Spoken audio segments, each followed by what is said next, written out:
What happens when the life you've built is a beautiful lie? For one woman, 9 months pregnant and deeply in love, her world was about to shatter on the biggest night of her husband's career. He told her he was attending his company's biggest gala alone, a crucial night for a promotion. But he wasn't alone. He was there with his mistress on his arm, ready to toast to their secret future. They thought she was at home, a simple, unassuming wife. They had no idea she wasn't just a guest. They had no idea she owned the entire company. This isn't just a story of heartbreak. It's the story of what happens when a powerful woman, pushed too far, decides to reclaim everything. The late afternoon sun, the color of honey, streamed through the bay windows of the brownstone, illuminating dust motes dancing in the air like tiny silent ballerinas. Stella Vance gently rubbed her swollen belly, a serene smile gracing her lips as she watched her husband, Liam Peterson, adjust his black bow tie in the hall mirror. He was breathtakingly handsome in his custom tuxedo, his dark hair expertly styled, a faint scent of expensive cologne, sandalwood and bergamot, clinging to him. "Are you sure you don't mind me going alone?" he asked, his reflection showing a flicker of something she couldn't quite decipher. Concern? Guilt?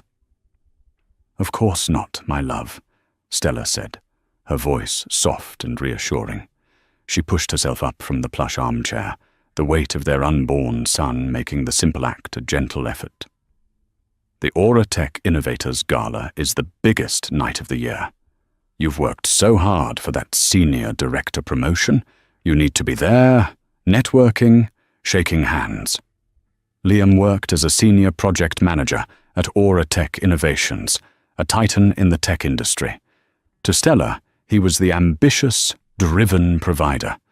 To him, she was his sweet, simple wife, a former art curator who had given up her modest career to build a home for him and their future family. It was a narrative he cherished, one he often repeated to his colleagues. "My Stella," he'd say with a patronizing fondness, "she's my sanctuary from the corporate shark tank. She has no head for business, just a heart of gold." He knew nothing of her truth. He had no idea that Vance, the name on her birth certificate, was the same Vance that had founded Auratech 3 decades ago. He didn't know that the company he was so desperate to climb was, in fact, her inheritance, her legacy. After her parents' tragic death in a plane crash 5 years ago, the entire controlling interest had passed to her. She had appointed a trusted family friend, Joel Croft, as the public-facing CEO, while she remained the silent, anonymous chairwoman of the board, guiding her empire from the shadows. She had craved a normal life, a love that wasn't transactional, a man who would love her, not the Vance fortune. She had thought Liam was that man. "I just feel terrible leaving you here," he said, turning to cup her face in his hands. His touch was cool. "Especially now. You should be the one in a beautiful gown, dripping with diamonds." Stella leaned into his touch, her heart aching with a love so profound it almost hurt. "Our time for that will come. Tonight is your night. Go make me proud." He kissed her, a brief, perfunctory press of his lips to hers. "I'll call you when it's over. Don't wait up. It'll be a late one. I love you." "I love you too," she whispered as he pulled away, grabbing his sleek leather briefcase from the hall table. She watched from the window as he slid into the back of a waiting black car. As it pulled away from the curb, another car, a sleek silver sedan, pulled up a few houses down. A woman stepped out. Stella's breath caught in her throat. It was Serafina Dubois, the notoriously ambitious head of marketing at Auratech. She was a vision in a shimmering, backless emerald gown by Vera Wang. Her fiery red hair swept into an elegant chignon. Liam's car stopped, and Serafina slipped into the back seat beside him. The car then sped off into the twilight. A cold dread, sharp and icy, seeped into Stella's bones. It couldn't be. It was just a coincidence. Liam was probably just giving his colleague a ride. He was a good man. Her husband, the father of her child. She tried to dismiss it, blaming the paranoia of late-stage pregnancy. But as she stood in the silent, empty hall, the lingering scent of his cologne seemed to mock her, a fragrant ghost of a lie she wasn't yet ready to confront. She walked back to the living room and sank into the armchair, her hand resting protectively over her baby. A sudden, fierce need to shield him from a world that had just tilted dangerously off its axis. The honey-colored light had faded, and the room was now filled with long, encroaching shadows. The next few weeks were a masterclass in self-deception for Stella. She clung to the image of her perfect marriage with the desperation of a drowning woman. Liam came home from the gala euphoric, telling her how he'd impressed the board members, how the senior director position was practically his. He never mentioned Serafina. When Stella casually asked if he'd seen anyone from the marketing department, he'd shrugged. I might have seen Serafina Dubois across the room, but it was a madhouse. Barely had a moment to breathe. The lies were subtle, like hairline fractures in a porcelain vase. They were invisible from a distance, but if you looked close enough, you could see the whole structure was compromised. There was the credit card statement she saw by chance. A charge for a suite at the Grand Excelsior Hotel, the very hotel that hosted the gala. Why would he need a room when their home was a 20-minute drive away? When she asked, he had a ready answer. A few of us pitched in for a hospitality suite, a base of operations for the night. You know how these things are. Then came the scent. It wasn't Serafina's perfume. That would have been too obvious. It was a faint, floral note on his shirts when they came back from the dry cleaner, a brand of high-end fabric softener she never used. It was the scent of another home, another life. Her best friend, Chloe, a sharp-witted journalist who had been Stella's confidant since college, saw the cracks far more clearly. "I'm telling you, Stella, something is off," Chloe insisted over lunch one afternoon, her fork hovering over her salad. Men like Liam, who are that charming and that ambitious, they have a capacity for compartmentalization that would terrify you. "He's not like that," Stella defended, though her voice lacked conviction. "He's under a lot of pressure at work. The promotion is his excuse for everything," Chloe cut in, her eyes filled with concern. "Late nights, weekend meetings, unexplained expenses. Open your eyes. You're about to have a baby with this man.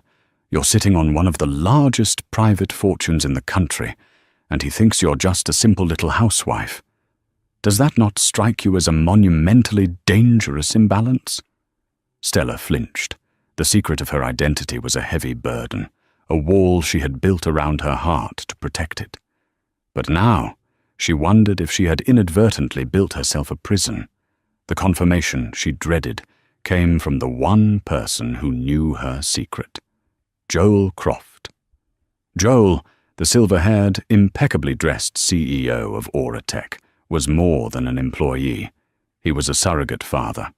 He had promised Stella's parents he would always look after her, and he took that promise seriously.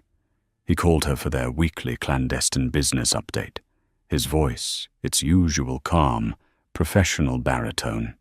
They discussed quarterly earnings, a new acquisition in the AI sector, and the planning for the upcoming annual Aura Tech Legacy charity ball, a far more exclusive and significant event than the Innovators Gala. "Everything is on track," Joel said. "The venue is confirmed, the guest list is nearly finalized. As always, your attendance is optional, but your presence would mean a great deal to the foundation." "I'll think about it, Joel. It's getting a little difficult to travel," she said, rubbing her aching back. There was a pause. When Joel spoke again, his voice was softer, laced with a paternal worry that set Stella on edge. "Stella, is everything all right at home? With Mr. Peterson?" The question was so direct, so out of character for the ever-discreet Joel, that Stella's carefully constructed denial began to crumble. "Why do you ask?" "There is talk," he said hesitantly. "Office gossip. I pay it no mind, of course, but it is persistent. It concerns your husband and Serafina Dubois.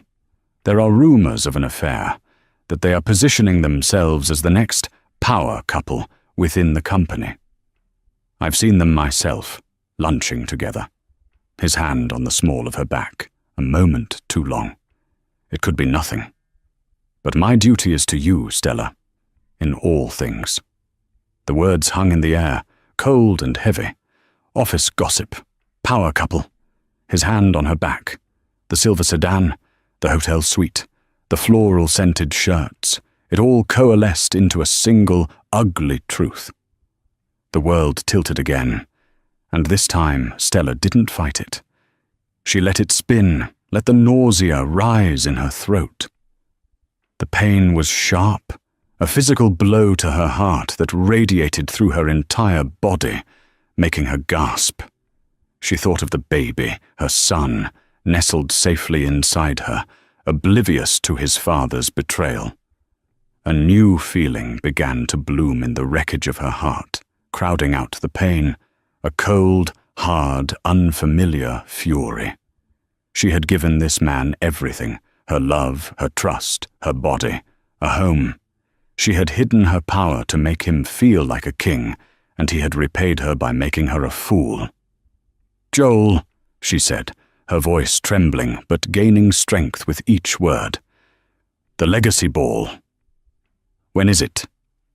"In 2 weeks, Saturday, the 18th of October. "I will be attending," she said, a chilling resolve in her tone. "And I won't be coming as Stella Peterson. I will be coming as Stella Vance. I want you to make the arrangements. I want a spotlight. I want a microphone. And I want to be the keynote speaker who introduces the new philanthropic initiative." There was a moment of stunned silence on the other end of the line, followed by a low, approving hum. "Consider it done, Miss Vance," Joel said, the formal title a clear acknowledgement of the shift that had just occurred. "Welcome back." When Stella hung up the phone, the tears finally came. But they were not tears of sorrow. They were tears of rage, of a woman scorned, of a queen who had just remembered she was wearing a crown. Liam had no idea what was coming. He and his mistress were playing checkers in a world where she was the grand master of chess, and she was about to checkmate them both. The 2 weeks leading up to the Auratech Legacy Ball were a surreal ballet of duality. At home, Stella played the part of the devoted, slightly oblivious, pregnant wife. She feigned fatigue, complained about swollen ankles, and listened with a serene, patient smile as Liam spun his web of lies. His excitement about the ball was palpable, but it was an excitement that clearly had nothing to do with her. "It's the real inner circle this time," he explained one evening, loosening his tie as he sat on the edge of their bed. "Not like the Innovators' Gala. This is where the big decisions are made. All the VPs, the board members, even old Joel Croft himself. Serafina says if I can get 5 minutes with Marcus Thorne, the CFO, I can seal the deal on the directorship." "Serafina says?" Stella asked, her voice deliberately light as she folded a tiny baby blanket. "Yeah, you know, she's the marketing guru. She knows how these things work, who to talk to. She's been a great mentor," he said, completely missing the flicker of ice in his wife's eyes. He had a new spring in his step, a new arrogance. He bought new, more expensive suits from designers like Tom Ford. He started wearing a ridiculously expensive watch, a Patek Philippe, that he claimed he got for a steal from a friend. Stella knew it was a lie. She had seen the preliminary expense reports Joel had discreetly forwarded her. Serafina Dubois had approved a discretionary marketing bonus to Liam Peterson for 10 times the normal amount. He was using her own company's money to fund his affair. The audacity was breathtaking. The night of the ball arrived, cloaked in a crisp autumn chill. The entire affair was designed to be a public performance of their crumbling marriage. "You look tired, sweetheart," Liam said, stroking her hair as she lay on the couch, pretending to be asleep. "You should rest. I'll be back as late as I can, I promise." No, you go," she murmured, feigning a sleepy protest. "It's important. Just be safe." "Always," he said, kissing her forehead. The scent of his cologne, the same sandalwood and bergamot, filled her senses, but now it smelled of deceit. He left. Stella waited exactly 10 minutes, her heart pounding a steady, rhythmic drumbeat of purpose. Then she rose. The tired, docile wife vanished. In her place was a woman on a mission. Upstairs, laid out on the guest room bed, was her armor. It wasn't a shimmering gown. It was a custom-designed, midnight blue maternity dress by Oscar Renter. Elegant and powerful. It was tailored to accentuate, not hide, her pregnancy, celebrating it as a source of strength. Beside it lay the Vance family jewels, a breathtaking diamond and sapphire necklace that hadn't seen the light of day in years. Chloe arrived to help her get ready, her eyes wide with a mixture of awe and nervous excitement. "Are you sure about this? This is going to be thermonuclear." "He made his choice," Stella said, her voice steady as she sat at her vanity. "He chose to humiliate me. He just doesn't realize he chose the wrong woman to humiliate." As Chloe's friend, a professional makeup artist, worked her magic, transforming Stella's soft features into a visage of regal authority, Stella made a final call. "Joel, it's time." "The car is waiting a block away, Ms. Vance," his voice came through the speakerphone. "The stage is set. Security has been briefed. They know who you are. No one gets in your way." "And Liam Peterson?" "He and Ms. Dubois arrived 20 minutes ago. They made quite the entrance. He's introducing her as his partner." A bitter smile touched Stella's lips. Partner. He had no idea. When she was ready, she stood before the mirror. The woman looking back was a stranger. Her eyes, expertly lined, held a formidable fire. The Vance sapphires glittered at her throat, cold and brilliant. Her hand rested on the proud curve of her stomach. She was not a victim. She was a matriarch, a leader, the silent force behind a global empire. She was coming to reclaim her throne. "Knock 'em dead," Chloe whispered, handing Stella her clutch. "Oh," Stella said with a chilling calm. "I intend to." The Viridian Ballroom at the Grand Excelsior Hotel was a symphony of opulence. Crystal chandeliers, each the size of a small car, cast a dazzling, diamond-like light over the city's elite. The air hummed with the clinking of champagne flutes, polite laughter, and the low thrum of powerful conversations. It was a room where fortunes were made, and careers were shattered with a single handshake or a whispered rumor. Liam Peterson felt like he was finally at the center of the universe. With Serafina on his arm, he was no longer just a project manager. He was a man of consequence.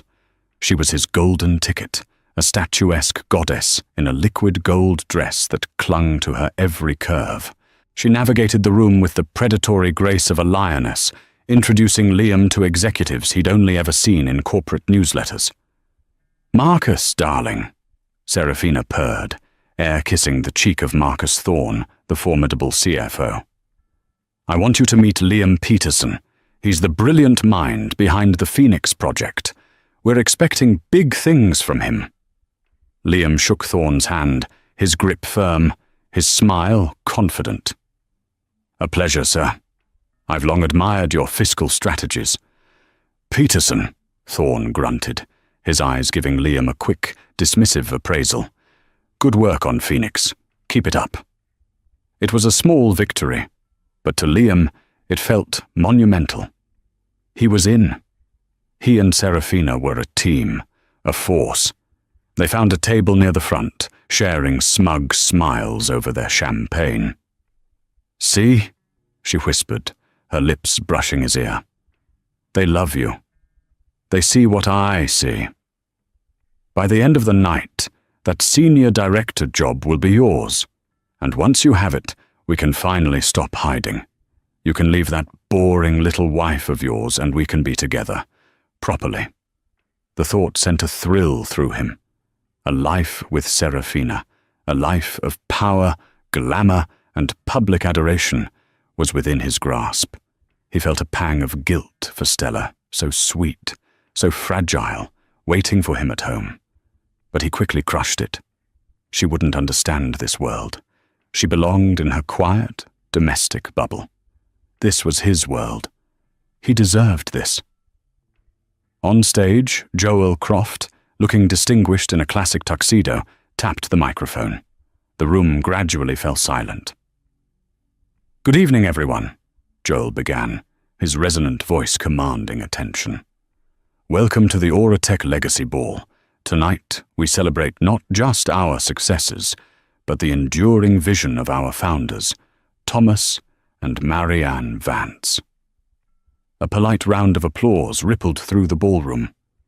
"Their legacy of innovation and integrity is the bedrock upon which this company is built," Joel continued. "For years, that legacy has been stewarded from behind the scenes by a successor who values privacy and substance over the spotlight, a leader who believes that actions speak louder than awards." A murmur of curiosity spread through the crowd. This was new. The leadership of Auratech had always been attributed to Joel and the board. The idea of a silent, unnamed power was tantalizing. Liam leaned toward Serafina, a smirk on his face. A bit of corporate theater. Joel loves this dramatic nonsense. "Tonight," Joel's voice boomed, cutting through the whispers. "For the first time, that leader has decided to step into the light, to share with us a bold, new, philanthropic vision that will define the next chapter of Auratech." The tension in the room was electric. Who was it? A reclusive billionaire, a foreign investor. "Ladies and gentlemen," Joel announced, his voice swelling with pride and a hint of emotion. "It is my profound honor to introduce to you the majority shareholder, the chairwoman of the board of Auratech Innovations, and the daughter of our revered founders." At that precise moment, the grand double doors at the back of the ballroom swung open. A single powerful spotlight cut through the dimness, illuminating the figure standing in the doorway. Time seemed to slow down. The collective gasp of the room was a physical force. It was Stella, but it was not the Stella anyone knew. She was a vision of breathtaking power. Her midnight blue gown flowed around her, the Vance sapphires at her throat, catching the light and scattering it like fractured stars. Her expression was serene, her gaze sweeping across the stunned faces, her hand resting on her pregnant belly, not as a sign of vulnerability, but as a symbol of dynasty, of future, of legacy. Liam Peterson's champagne flute slipped from his numb fingers, shattering on the polished marble floor. The sound was lost in the deafening silence. His face, which moments before had been flushed with triumph, was now a ghastly, bloodless white. His mind reeled, trying to process the impossible sight before him. Stella? His Stella? Here, beside him, Serafina's perfectly made-up face contorted in confusion, which quickly morphed into dawning horror as Joel Croft's final words echoed through the ballroom, sealing their fate. Ms. Stella Vance. The name hung in the air, an explosion in the silence. Vance. For Liam, the world tilted and fell away. Vance. the name on their marriage certificate, a name he had always considered plain, unassuming. The name of the company's founder. The pieces of the puzzle, so long ignored, slammed together in his mind with brutal, devastating force. Her quiet wealth that she'd explained away as a modest inheritance. Her lack of interest in his boring office stories. Her gentle, knowing smiles. It wasn't disinterest. It was ownership. He hadn't been climbing the corporate ladder. He had been a rat in a maze of her design. He stared at his wife, the woman he had dismissed, cheated on, and planned to leave. She wasn't just a woman. She was an empress, and he had been dancing like a fool in her court. Every eye in the room was on Stella as she began to walk, her steps slow, deliberate, and impossibly graceful. Security guards, men who looked like they could bend steel, materialized from the shadows, flanking her path, their presence a clear, unspoken statement of her importance. The crowd parted before her, as if by royal decree. Her eyes, cold and clear as a winter sky, scanned the room, but they were fixed on one destination: the stage. She did not look at Liam. She did not acknowledge his existence. This calculated indifference was 1,000 times more cutting than any scream or accusation could ever be. It rendered him insignificant. Serafina, next to him, was frozen, her mouth slightly agape. The color had drained from her face, leaving her lipstick a garish slash of red against her pale skin. Her entire strategy, her future, her power couple fantasy, had just been annihilated by a pregnant woman in a blue dress. She looked from Stella to Liam and back, a silent, venomous accusation in her eyes. "You told me she was a nobody." As Stella reached the stage, Joel Croft extended a hand to help her up the steps, bowing his head slightly in a gesture of profound respect. She took the microphone from him, her hand steady. The entire ballroom held its breath. "Thank you, Joel," she began, her voice calm and clear, amplified throughout the vast hall.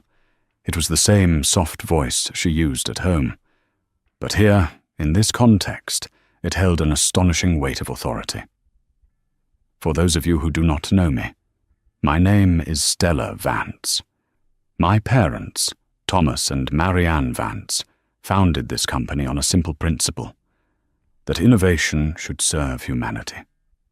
That integrity is not a commodity to be bought or sold, but the very soul of our enterprise."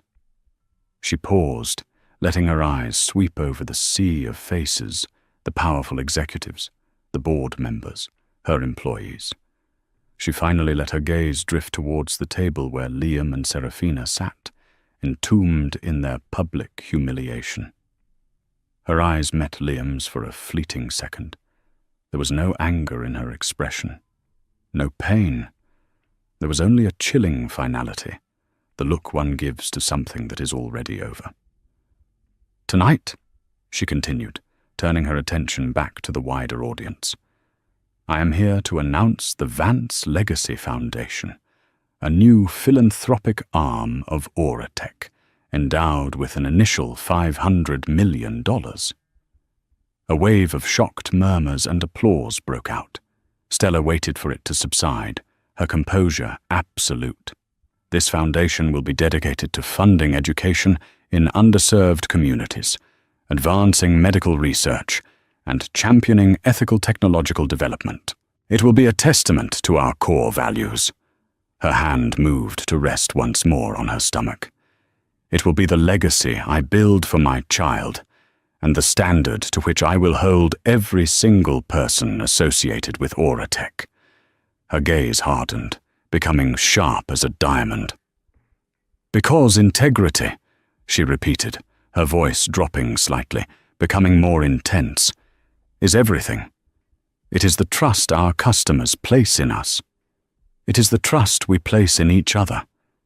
Any individual who compromises that integrity who places personal ambition and deceit above loyalty and honor has no place at Aura Tech Innovations. The words were a direct shot, and everyone knew it. The atmosphere in the room grew thick with tension. Marcus Thorne, the CFO, shot a dark look towards Liam's table. Other executives shifted uncomfortably, avoiding eye contact with the now infamous pair. "Therefore," Stella said, her voice ringing with indisputable power, "as my first official act in this public role, I have instructed Mr. Croft to begin a complete top-down review of management, effective immediately. We will be restructuring to eliminate any redundancies and to ensure that every leadership position is held by someone who embodies the principles on which this company was founded." She then turned her head slightly, her eyes locking directly onto Serafina Dubois. "For example, someone who uses their corporate authority to approve unmerited bonuses from company funds to a subordinate for personal reasons is not just acting unethically. They are committing theft. They are stealing from every employee, every shareholder, and the very legacy we are here to celebrate." Serafina visibly flinched, as if she had been physically struck. Her face, a mask of horror, crumpled. "That is a fireable offense," Stella stated, her voice as cold and hard as the sapphires at her neck, "and it will not be tolerated." She held her gaze on Serafina for a moment longer, before turning back to the room, a gracious smile returning to her lips, as if nothing had happened. "I look forward to working with all of you to build a better future. Thank you." The ballroom erupted in thunderous applause, a mixture of genuine admiration for her power and sheer terror of it. Stella Vance had not just made an entrance, she had executed a corporate coup and a personal revenge in a single flawless speech. She handed the microphone back to Joel, gave a final, regal nod to the audience, and turned to walk off the stage, leaving utter devastation in her wake. The gala descended into controlled chaos. As Stella exited the stage, she was immediately surrounded by a phalanx of security and the most powerful members of the board, all clamoring to congratulate her and pledge their loyalty. She handled them with a grace and poise that belied her years, as if she'd been born to do nothing else. She was no longer hiding. She was home. Across the room, Liam and Serafina were radioactive. People actively averted their gazes, tables near them suddenly finding urgent reasons to get drinks or fresh air. The whispers were merciless. "Did you see his face? She approved his bonuses. Can you believe the audacity? They're both finished." Liam tried to stand, his legs weak and trembling. He had to get to her. He had to explain. But what could he possibly say? "I'm sorry I didn't realize you were one of the most powerful women in the country. I'm sorry I betrayed you, but I thought you were unimportant." The absurdity of his position was a physical weight, crushing him. He took a step, lurching forward, his eyes wild with desperation. "Stella!" he called out, his voice hoarse. He never made it a second step. Two of the security guards who had been watching him intently moved with silent, swift efficiency. One placed a firm, immovable hand on his chest. "Sir," the guard said, his voice polite but unyielding, "I think it's time for you to leave." "That's my wife," Liam protested, his voice cracking. "I need to talk to my wife." "Ms. Vance does not wish to be disturbed," the guard replied, his grip tightening slightly. "We can escort you out. Please do not make a scene." Serafina was already on her feet, gathering the shreds of her dignity. She shot Liam a look of pure, unadulterated hatred. "You pathetic fool," she hissed, her voice low and trembling with rage. "You ruined me." Without another word, she turned and fled, her golden dress a mocking shimmer as she disappeared through a side exit, a pariah in the world she had tried so desperately to conquer. Defeated, Liam allowed himself to be escorted from the ballroom like a common trespasser. The walk of shame through the opulent lobby, past the curious stares of hotel staff and guests, was the most agonizing journey of his life. He was bundled into a waiting car, not a luxury sedan this time, but a simple taxi summoned by hotel security. The drive home was a blur of flashing lights and suffocating regret. He stumbled into the brownstone, the house that had been his sanctuary, his gilded cage. It was silent. He called out her name, "Stella?" But only the echo answered him. In the hallway, where his briefcase had once sat, there were now 3 perfectly packed suitcases and a banker's box. His suits, his expensive shoes, his Patek Philippe watch. All of his belongings were neatly assembled, waiting for his departure. On top of the box was a simple, thick cream envelope. His name was written on it in her elegant, familiar script. With trembling hands, he opened it. Inside were 2 documents. The first was a termination letter from Auratech Innovations, signed by Joel Croft. It cited gross misconduct and misuse of company funds. It was cold, corporate, and absolute. The second document was from her lawyers. They were divorce papers. She was citing infidelity and irreconcilable differences. The petition also included a restraining order, preventing him from coming within 500 feet of her residence, or any Auratech property. He sank to the floor, the papers scattering around him. He had lost everything in a single night: his job, his reputation, his future, and his wife. The one person he had taken for granted, the one person who had truly loved him, had excised him from her life with the surgical precision of a master strategist. He finally understood. He hadn't just cheated on his wife, he had betrayed the queen. And in her kingdom, there was no forgiveness for treason. He was an exile, cast out of the paradise he had never even realized he was in. The silence of the house pressed in on him, a heavy shroud for the life he had so arrogantly destroyed. 3 months later, the winter snow fell in thick, silent blankets over the city, covering the grime and making the world seem clean and new. From her corner office on the top floor of the Auratech Tower, an office she had finally claimed as her own, Stella Vance watched the flakes drift down. Her hand rested on her belly, which was now a magnificent, proud globe. The birth of her son was only weeks away. The aftermath of the Legacy Ball had been swift and decisive. Serafina Dubois had vanished from the corporate world, her reputation in tatters. Liam, after a few desperate, unanswered calls from a blocked number, had faded into obscurity. Stella heard through a third party that he had moved back to his hometown in Ohio, taking a low-level sales job. He was a ghost from a life she no longer recognized. Her own life had transformed utterly. Stepping into the light had been terrifying, but also profoundly liberating. The business world, initially skeptical of the secret heiress, was quickly won over by her sharp intellect, her clear vision, and her unwavering commitment to the ethical principles she had espoused on that stage. She wasn't just her parents' daughter. She was a formidable leader in her own right. Joel remained by her side as CEO, their partnership a perfect blend of his experience and her innovative drive. The Vance Legacy Foundation was already making headlines, its first major grant establishing a nationwide coding boot camp for underprivileged high school students. Her personal life had found a new, quieter rhythm. Chloe was a constant presence, a doting aunt-in-waiting who helped her assemble the crib and debated baby names with her over decaf lattes. The brownstone, once a place of painful memories, had been redecorated.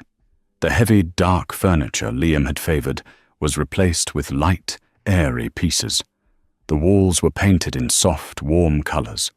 It was her home now, hers and her son's. There were moments, late at night, when a phantom ache of what she'd lost would surface. She had truly loved Liam, or at least the man she thought he was. She mourned the family she had dreamed of, the simple, happy life she had once craved. But the grief was no longer a storm. It was a gentle rain, a cleansing sadness that reminded her of her own resilience. She had learned the hardest lesson of all, that sometimes the greatest love story is the one you write for yourself. One afternoon, Joel entered her office with a small velvet box. "This came for you, Ms. Vance." Stella opened it. Inside, nestled on a bed of silk, was a single, perfect baby rattle, exquisitely crafted from polished silver. There was no card. But she knew. It was a peace offering, a final, pathetic gesture from a man she would never see again. For a long moment, she stared at it. Then, she closed the box and handed it back to Joel. "Donate it," she said, her voice soft but firm. "The foundation can auction it off. Let something good come from it." He nodded, understanding completely. As he left, Stella turned back to the window, a small, genuine smile on her lips. She placed both hands on her belly as she felt a strong, reassuring kick from within. "It's just us now, little one," she whispered to her son, "and we are going to build a better world." The snow continued to fall, burying the past and paving the way for a future of her own making. A future built not on secrets and lies, but on strength, integrity, and the enduring power of a woman who had found her own legacy. The birth of Thomas Joel Vance was not a quiet affair. It was, true to his mother's new life, a meticulously planned operation. Stella had checked into a private wing of the city's most exclusive hospital under an assumed name, with a security detail that would rival a head of state's. When her son finally arrived, a healthy, 7-pound marvel with a tuft of dark hair like his father's and a determined gaze like his mother's, Stella felt a love so fierce and absolute it eclipsed everything that had come before. The pain of Liam's betrayal, the weight of her corporate responsibilities, it all faded into the background noise of the universe. All that mattered was the tiny, perfect being cradled in her arms. "He's a Vance, through and through," Joel said, his eyes crinkling with genuine emotion as he stood by her bedside, looking at the baby. He had been the first person she'd called after Chloe. "I gave him your name as his middle name," Stella said softly, "for loyalty, for integrity, so he never forgets what's important." Joel was visibly moved, clearing his throat. "It is the greatest honor of my life, Stella." The first few months were a whirlwind of sleepless nights and board meetings conducted via video conference from her nursery. Stella proved to be as adept at motherhood as she was at running a multi-billion-dollar company. She found a quiet strength she never knew she possessed, a profound sense of purpose that made her be past life, the life where she had hidden herself for a man's approval, feel like a distant, half-forgotten dream. The world had moved on. Oratech's stock was soaring under her visible leadership. The Vance Legacy Foundation was a celebrated success. Stella Vance was a symbol of female empowerment, her story a modern legend whispered in boardrooms and business schools. But ghosts, she was learning, do not always stay buried. The first echo of her past arrived on a crisp spring morning, delivered by a courier to the Oratech Tower. It was a thick legal envelope, addressed directly to her. Inside, a letter from a law firm in Columbus, Ohio. Her blood ran cold as she read the first line. "Dear Ms. Vance, we are writing on behalf of our client, Mr. Liam Peterson, regarding his paternal rights concerning the child, Thomas Joel Vance." The letter went on, a soulless composition of legal jargon and veiled threats. Liam was demanding court-ordered paternity testing, followed by a formal petition for joint custody and, of course, substantial child support commensurate with her income. He was positioning himself as a loving father, cruelly cut off from his son by a vindictive, powerful ex-wife. Chloe, who was in the office having lunch with Stella, snatched the letter and read it, her face darkening with every word. The unmitigated gall of that man. Joint custody. He doesn't want the baby, Stella. He wants an annuity. He wants to latch onto your fortune for the next 18 years. Stella didn't respond immediately. She stared out at the city skyline, her knuckles white as she gripped the edge of her marble desk. The fierce, protective love she felt for Thomas now curdled into an equally fierce, cold rage. Liam had abandoned them. He had been prepared to leave his pregnant wife for another woman. He had shown no interest, made no contact, offered no apology. Now, hearing of her success and the birth of his son, he had crawled out of the woodwork, not with remorse, but with a sense of entitlement. He wanted to use her son, their son, as a weapon. A pawn in a game for money and relevance. He sought to tether their futures together through a legal document, forcing his poison back into their lives. "Get Robert Sterling on the line," Stella said, her voice dangerously calm. Robert Sterling was the head of her legal team, a shark in a Savile Row suit. "Tell him to spare no expense. I want a team of private investigators digging into every second of Liam Peterson's life since the day he left this city. I want to know what he eats for breakfast, who he talks to, every dollar he's spent. I want to know every skeleton in his closet." "What are you going to do?" Chloe asked, a little in awe of her friend's immediate shift from stunned mother to formidable queen. Stella's eyes, when they turned from the window, were like chips of ice. "He thinks he can use my son as a bargaining chip. He has forgotten who I am. I'm not just going to deny his claim. I'm going to make him regret he ever had the audacity to make it. I'm going to bury him." Liam Peterson was a man drowning in mediocrity. His low-level sales job was a soul-crushing grind of cold calls and rejection. He lived in a cramped, depressing apartment that smelled of stale beer and desperation. Every time he went online, he was assaulted by images of Stella's success. Stella Vance, tech visionary, on the cover of Forbes. Billionaire CEO Stella Vance pledges another $100 million to STEM education. A new mother, a new legacy, inside Stella Vance's world. It was a constant, humiliating reminder of the kingdom he had lost. His lawsuit was his last, desperate gamble, but the initial response from Stella's legal team was a monolithic wall of defiance. They were dragging the process out, bleeding him dry with procedural motions he couldn't afford to fight.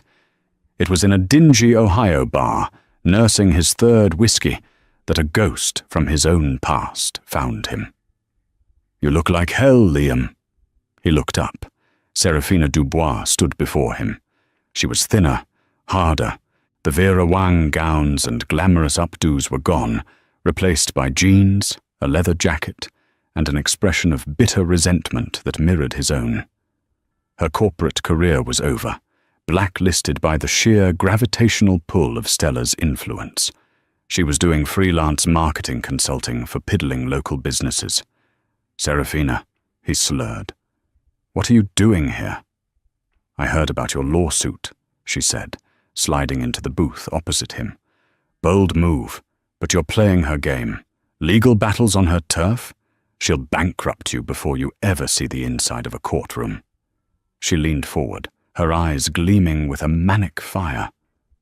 "You're trying to fight a queen with a lawyer. You need to fight her like a revolutionary. You need to destroy her reputation." And so, the unholy alliance was formed, born of shared bitterness and a thirst for revenge. Serafina, with her PR savvy, devised a plan. They would bypass the courts and go straight to the court of public opinion. They would craft a story for the tabloid media, a salacious, heartbreaking tale of a simple, loving man whose powerful wife had an affair, became pregnant, and then framed him and his loyal colleague to steal the family company. The baby, they would claim, might not even be his. It was a vile, poisonous narrative designed to do maximum damage. They found their weapon in a notorious online gossip columnist named Marcus Thorne, no relation to the Auratech CFO, a cosmic irony that was not lost on them. He was a journalist known for his willingness to publish explosive, thinly sourced stories for the right price.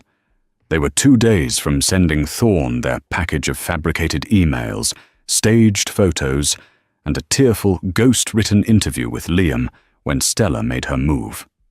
She hadn't been idle. Her private investigators had been thorough. They had uncovered not only Liam's desperate financial state, but also Serafina's reappearance. They had bugged the bar, recorded the conversation, and tracked their communications with the columnist. Stella knew their entire playbook before they had even run the first play. Instead of preparing a defense, she launched a preemptive strike. Chloe, using her legitimate press credentials, arranged an exclusive primetime interview for Stella with Diana Sawyer, one of the most respected journalists in the country. The night before, Liam and Serafina's story was supposed to break. Stella appeared on national television from the living room of her brownstone. She looked serene and beautiful. Little Thomas, sleeping peacefully in a bassinet, just out of frame. She didn't speak of revenge or betrayal. With calm, unshakable dignity, she told her story. She spoke of her desire for a normal life, of falling in love with a man she thought loved her for who she was. She spoke of the heartbreak of discovering his affair on the night of the gala. "It was never about revenge," Stella said, her voice filled with quiet sincerity. "It was about protecting my parents' legacy, and eventually, my son's future. The decisions I made were to preserve the integrity of a company that employs thousands of people. I have no ill will toward my ex-husband. I simply wish for him to leave my son and me in peace." She was graceful, powerful, and utterly believable. She had framed the narrative, seizing control before the first shot was even fired against her. The final checkmate was delivered the next morning. As Liam and Serafina were meeting for coffee to celebrate their impending media victory, they were each approached by a lawyer from Stella's firm. They were not served with lawsuits. They were presented with binders. Liam's binder contained transcripts of his conversations with Serafina, detailing their conspiracy to defame Stella. It also contained damning evidence of financial fraud from his time at Auratech, expense report manipulations he thought were too minor to be noticed. Serafina's binder was worse. It contained not only the evidence of their current conspiracy, but also proof, uncovered by Stella's investigators, that she had been selling proprietary company data to a competitor for months before the gala. It was corporate espionage. It was a federal crime. The deal was simple. All lawsuits and public claims were to be dropped immediately. They would both sign ironclad non-disclosure agreements, agreeing never to speak of Stella or Auratech again. In exchange, the evidence in the binders would remain private. If they refused, or if one word of their story ever leaked, the evidence would be forwarded to the U.S. Attorney's office. It was not a negotiation. It was a surrender. Defeated and exposed, they signed. Their alliance dissolved into bitter, silent recriminations. They vanished from each other's lives, and, more importantly, from Stella's. Weeks later, Stella stood by the floor-to-ceiling window in her office, rocking a now gurgling Thomas in her arms. The city glittered below them, a kingdom of glass and steel. The threats were gone. The ghosts were buried for good. She had faced the ultimate betrayal and the ugliest of human emotions, and she had emerged not just victorious, but stronger. "Look, my sweet boy," she whispered, kissing the top of his head.